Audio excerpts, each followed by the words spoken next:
Hey, this is Ellie Church, and you're watching Mr. Tony of the Dead.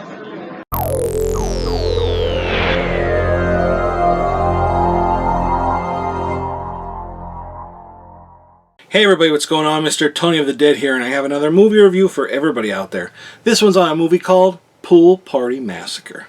This is from Floating Eye Films, and it's written and directed by Drew Marvick. What this is about, it's about this girl named Blair who's a rich girl. Her parents are going away for the weekend, so she decides to have all her friends, just her girlfriends, come over for a pool party. And what happens is they don't know there's a killer loose in the house that's taking them out one by one. And what I liked about this movie, I really liked how it looked. I thought it looked like a very beautiful movie, done very well, like the colors and everything. It was very eye satisfying, I guess you could say. You know, the shots were done very well, and like I said, it just looks really great on Blu-ray. Like I said, it's very bright, and that could be a good thing and a bad thing, because I do like a little bit of darkness in my slasher movies, but I think the way they did it was, you know, it worked very well for in the sunlight, because you don't see a lot of daytime killers. The beginning scene is probably my favorite scene throughout the whole movie. The practical effect in it, and I'm not going to say what happens, but I think was done very well. And also right after that is the, you know, intro where they show all everybody's names and title and everything.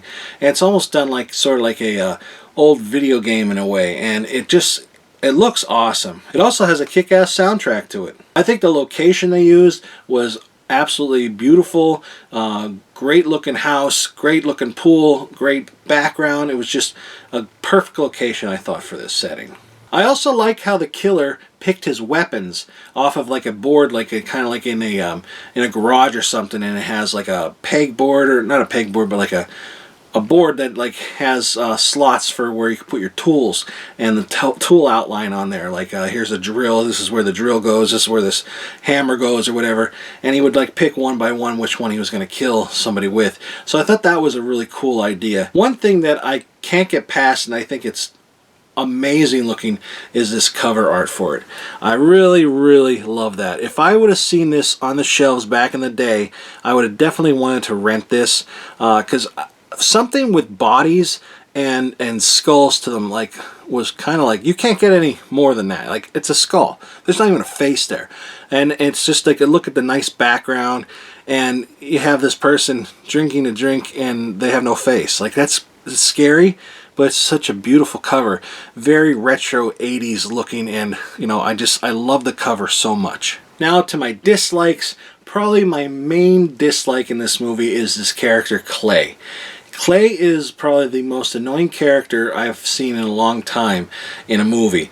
And I know he's probably supposed to be the funny, annoying guy. You know, he's the friend of this other guy who's having, you know, sex with another girl at the party. He's kind of like the you know, just the friend that he brings along. And he's kind of obnoxious and very annoying, and like I said, I know it's supposed to be like that, but I just thought he was too over the top, and again, I didn't find him funny, I just found him annoying. All the girls in the movie have that rich girl cliche attitude to them, and they kind of talk like you know, valley girlish, I guess you could say, and they're very snotty, and not necessarily dumb. Some of them are dumber than the others, but it just kind of like, it got old really quick. There was also a conversation here about the movie Ferris Bueller, and how there's this rumor or whatever, like people think that, I'm not going to get into it, but Ferris Bueller is actually just a, you know, figment of Cameron's imagination in the movie and all this stuff that goes on, and which is fine. You know, you can mention that. I think it would have been a funny kind of thing to say, but it just went on for a while, and like, it was like a long conversation, and I'm just like, I don't care about this anymore. Like, I don't care about the Ferris Bueller conversation. And then he tried having it with somebody else, and it was just like a little too much. I think that could have been cut. You know, that was definitely one of my dislikes in the movie as well. Another small dislike would be I figured out who the killer was way too early, and it's not because of what was going on and everything.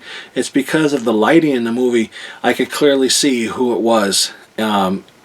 Because of, you know, being too bright, which is another reason why I like darkness. You know, and I think this movie also was a little too funny for me. I mean, I've liked my movies to be a little darker and a little more bloodier. And this had blood, but I just want a lot more. And like I said, it was the whole time it was set in the morning, which is cool, but I also like the transition in the night as well. All in all, I thought it was a pretty good movie. It's definitely worth a watch. I really hope there's a part 2 so they can improve, you know, make it like even bloodier and all that good stuff, that good gory stuff. And I really do think that Drew did a great job directing. And there's the behind the scenes on here. You could tell he's a fun guy to be with on set. You know, he has his own little comedy aspect to it, and he's just a really cool guy with an awesome beard, and he wears some awesome shirts.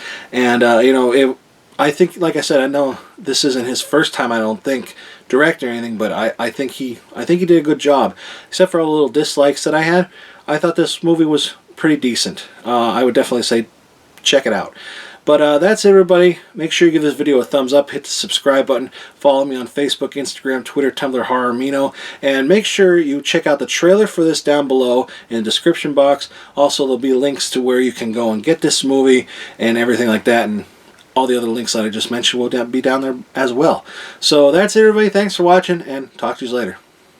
Bye.